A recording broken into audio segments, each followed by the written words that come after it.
सोचिए, एक ऐसी आदत है जो धीरे धीरे बिना पता चले दूसरों की नज़रों में किसी के लिए भी इज्जत कम कर सकती है। पता है क्या है वो? सेल्फ डाउट, यानी खुद पर शक करना। तो चलिए आज इसी पर बात करते हैं कि ये कितना महंगा पड़ सकता है और इससे छुटकारा कैसे पाया जा सकता है। ये लाइन ना सुनने में थोड़ी कड़वी लग सकती है, पर है एकदम सच। और आज हम इसी की गहराई में उतरने वाले हैं। देखिए, सीधी सी बात है, बाहर की दुनिया वही देखती है जो हमारे अंदर चल रहा होता है। अगर हम ही खुद को सीरियसली नहीं लेंगे तो भला कोई और क्यों लेगा। तो ठीक है, सबसे पहले इस प्रॉब्लम की जड़ को पकड़ते हैं। ये जो सेल्फ डाउट है, इसकी असली कीमत क्या है? मतलब हमें क्या-क्या चुकाना पड़ता है इसके लिए? ये हमारी जिंदगी पर, हमारी इमेज पर कैसे असर डालता है? जरा एक मिनट रुककर सोचिए, क्या ऐसा होता है कि अपने ही फैसलों को लेकर एक कंफ्यूजन बना रहता है? हर कदम पर एक शक? क्या बार बार दूसरों से पूछने की जरूरत पड़ती है, यार ये मैं ठीक कर रहा हूँ? अगर हाँ, तो ये एक बहुत ही खतरनाक पैटर्न हो सकता है। और सबसे बड़ी बात पता है क्या? ये सिर्फ कोई बुरी आदत नहीं है। नहीं, ये एक ऐसा पैटर्न है जो सीधा किसी के भी सेल्फ रिस्पेक्ट की नींव पर हमला करता है।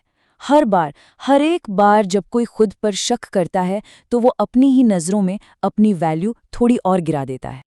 और यहीं से ना मामला और भी सीरियस हो जाता है। देखिए, रिस्पेक्ट वो बाहर से मिलती है, ठीक है, पर उसकी जड़ें वो तो अंदर के भरोसे में होती हैं। अगर कोई इंसान खुद पर ही यकीन नहीं करेगा, तो आप ही बताइए कोई और उस पर कैसे यकीन करेगा? लगभग नामुमकिन है ये।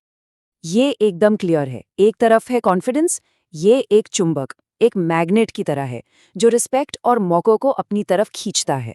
और दूसरी तरफ है डाउट, शक। ये लोगों को आपसे दूर धकेलता है। नतीजा, आपको नजरअंदाज किया जाता है, आपकी बात की कोई वैल्यू नहीं रहती। तो आप थोड़ा इसके पीछे की साइकोलॉजी को समझते हैं, है ना?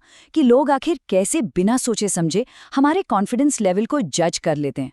हम अनजाने में ऐसे कौन से सिग्नल भेज रहे होते हैं जिससे ये सब होता है? जब कोई लगातार दूसरों से कंफर्मेशन मांगता रहता है, बार बार पूछता है, ये सही है ना, क्या मैं ठीक कर रहा हूं, तो वो अनजाने में एक बहुत बड़ा सिग्नल भेज रहा होता है। और वो सिग्नल क्या है? वो है, मुझे खुद पर भरोसा नहीं है। और लोगों का दिमाग इस सिग्नल को एक ही चीज समझता है, कमजोरी। अब इसका उल्टा देखिए, यानी कॉन्फिडेंस। जब कोई फैसला लेता है और उस पे टिका रहता है, तो वो एकदम अलग सिग्नल भेजता है। ये सिग्नल होता है ताकत का, काबिलियत का, लीडरशिप का। और ये ऐसी क्वालिटीज हैं जिनकी लोग नेचुरली रिस्पेक्ट करते ही करते हैं। चलिए इसको और अच्छे से समझने के लिए एक एग्जाम्पल लेते हैं। देखते हैं कि लंबे समय में इसका क्या असर होता है। तो मान लीजिए दो लोग हैं।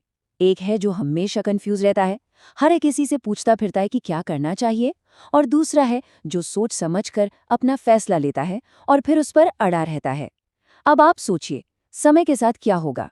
जो पहला इंसान है, लोग उसे धीरे धीरे इग्नोर करने लगेंगे। क्यों?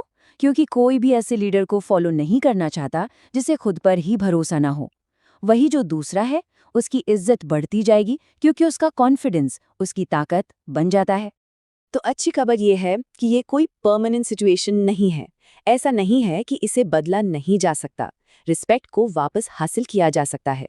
और इसकी शुरुआत होती है अपने सेल्फ बिलीफ को, अपने आत्मविश्वास को फिर से बनाने से। तो चलिए देखते हैं ये होगा कैसे। यहाँ 3 बहुत ही सिंपल पर बहुत पावरफुल स्टेप्स हैं। पहला, खुद पर शक करना बंद करना होगा।